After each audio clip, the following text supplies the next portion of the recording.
What's up, everybody? This is Steve, aka the Joker 5150, here with Horrorscope 101 once again. And this particular week is a favorite week of mine. It's camping week. And what I picked, I wanted to go the obvious route, but I have some plans for that particular series later, sooner than later. But so I wanted to go with something a little bit different, something that most people might not expect to have happen during camping week. And that would be 1981's Madman. Now, I saw this film, I believe, my mind could be tricking because, you know, the older you get, the easier it is to forget things or to make up things in your mind that never really happened. But I'm pretty sure that I went to the movies to see this back in the day. If I didn't see it at the movies, then I definitely saw it when it came on like HBO or one of those channels or whatever, whenever it came out. I wanted to show you before we get into the movie a little insert. This, hopefully y'all can see it. This, my hands are shaking. This is what like the movie poster art would look like, or the art if this came out on VHS. I'm not sure if this ever made it onto VHS or not, but our good people, yeah, that's what the actual theatrical poster art would look like if you went to see this back in the day. But yeah, I want to show you that since this is kind of like a, you know, a new version. Anyway, our good buddies at Anchor Bay Entertainment put this out. I really love that company. They put out a lot of good stuff. I've said it before, but I just can't say enough about Anchor Bay. Really love those guys. Anyway, they finally put this out. I can't remember what year they actually put this out, but as soon as I saw that they put it out, I was like, oh, mine. Because I remember I had such fond memories of this. Now, I will tell you, this movie doesn't really...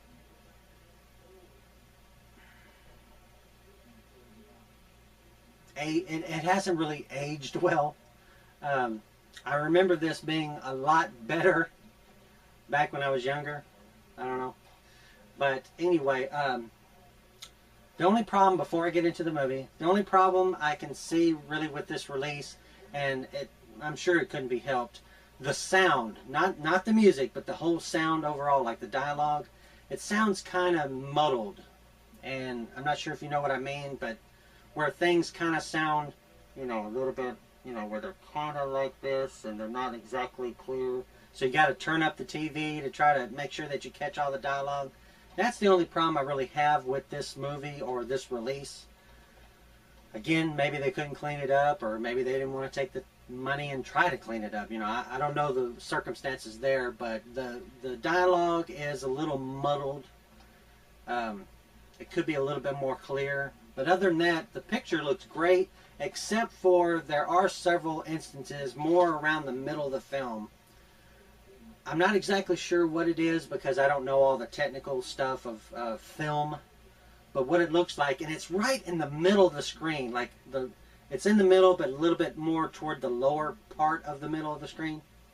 They have what I call screen tears, and it's not throughout the whole film, and it's not through the whole middle section, but they're just around the middle of the film. There's a few scenes, and what's really funny is that it's only in certain scenes, so that makes me think that like maybe the film stock, when they were actually filming those, maybe that film stock was damaged or something. I don't know, but there's like, at any given time, let me put that down, at any given time, there's like maybe 4 or 5, and it looks like tears. Just right in the middle, and sometimes it's right in the person's face, and it's distracting.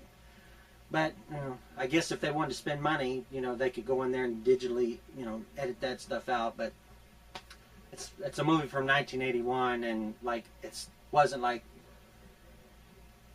Paramount Pictures or 20th Century Fox presents Star Wars. You know, it wasn't that kind of movie. So I guess they figure, hey, you get what you get and be happy with it, or shut up.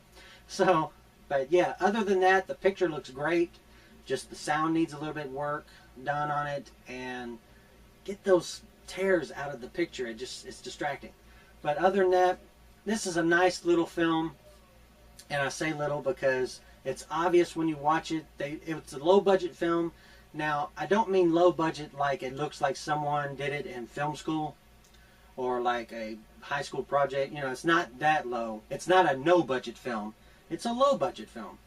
And, you know, the script could use some work, of course, you know, and the dialogue's a little funny. One of the scenes, oddly enough, one of the scenes that I absolutely just laugh at because I can't figure out what they were going for, and this isn't really a spoiler per se. There's like, well, technically there's two. There's one love scene, if you want to call it that. These two people get in a jacuzzi. First of all, the song that they played during this, it sounds like one of those god-awful songs that you would hear in like one of those 70s porno where it's got down, you know, it's got vocals, and that's what I felt like when I was watching this particular scene. It felt like I was watching some late 70s porno film with one of those stupid songs with the stupid lyrics, and as if that wasn't bad enough, then this is supposed to be like a love-making scene. Well, maybe they were distracted by the song too, because all they wound up doing for almost the whole song, and it seems like they play the whole song, they just circle in the jacuzzi, just going around the jacuzzi like this, looking at each other. And, you know, after about like 2 minutes of this, I'm like, well, are y'all gonna have sex, or, you know, are you just trying to make yourselves dizzy, or what? Then when it gets towards the end of the song, then they finally embrace and they kind of kiss. I guess that was supposed to be our payoff. Oh, and we did get kind of a shot of the dude's ass, which is a little different because usually in horror films you see like tits and ass from the girl and everything, but this time they decided, hey, we're going to show the guy's ass, and they did. So I mean, but I was just like, what a weird whole scene. It should be, and it doesn't lead to anything. Well, yeah, there's one particular point when the killer's like looking in the window at them. Other than that, you could just like snip, take that scene out and file it under G, because that was just garbage. But the rest of the film's, you know, pretty decent. The guy that runs the camp, and then there's like some camp counselors and a few of the kids. I think there's like 5 kids. It's near the end of the season, so that's why there's not as many kids left. I guess, you know, some of them had already gone home. Anyway, they're sitting around a campfire. He tells the story of, you know, Madman. And so at the end of that, there's always one, and it's every time. There's always one punk that has to ruin it for everybody. And of course he's like, dude, come on, that's lame and all this. And of course he has to be, you know, Mr. Billy Badass, and he stands up and he starts doing what he was told not to do, which is call out to Madman Mars. He's like, Mars, Madman Mars, come and get us. And he winds up throwing this big rock into the window of Mars's house, you know, the decrepit house that they're real close by. And of course, you know, like the legend states, this makes the evil Mars appear. And then, like most horror films, one by one, all the like the grown-up teenager, or, you know, the counselors and everything, they wind up getting picked off one by one. Some of them are a little bit cheesy, but, you know, it's low budget. But there's some inventive stuff in there too. And the guy that was teasing Mars to show up, what happens to this kid that started all this mess?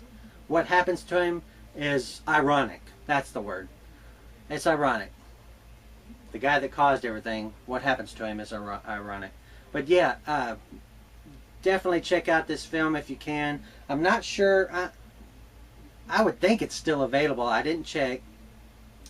Try and get this film if you like. I wouldn't really call it cheesy per se, because I've seen some cheesy films. It's just like, you know, kind of a underdeveloped story, low budget film. That's the best way I can describe it. It's good, you know, for a viewing, and I, you know, revisit it every once in a while. Since I've bought this DVD a few years back, you know, quite a few years back, I've picked it off the shelf and, you know, gave it a look, you know, maybe 4 times, maybe. I mean, it's not something that you want to watch every year, but, you know, I highly advise getting it. I mean, if you can't get it, try and see if you can rent it somewhere. I don't know what the availability of renting it, like off of a website service or, you know, something like that. I don't think it's on Netflix. You could check though. I don't know though. But definitely check this film out if you can. I think it's worth it. It should be dirt cheap now because it's been out for a few years, I would think. I couldn't see them imagining trying to get, you know, 15 or more bucks for it now, since it's been out for years. Might be able to find it used somewhere for those that don't mind buying used. Next week will be the best of independent horror, and then the following week will be the worst of independent horror. So yeah, tune in for both those weeks, please. Check out everybody else's videos for this week. I'm excited to see what everybody comes up with. I also want to give a special shout out to Wasting Money 1. They've been checking out our channel and they like our channel, and please go check out their channel as well. I hear there's some really good stuff there. Check them out. Please subscribe to them if you like what you see. Like, comment, and subscribe to us here, please, at the Horrorscope 101. We'd really appreciate it. And also check out everybody's individual channels. Everybody's got some really good stuff on their own channels. And of course, we meet up here weekly to discuss horror films, because that's one of our favorite passions. But anyway, catch you guys next week. Hopefully you have a great week. Watch something scary. And until then, if you can't be good, be bad.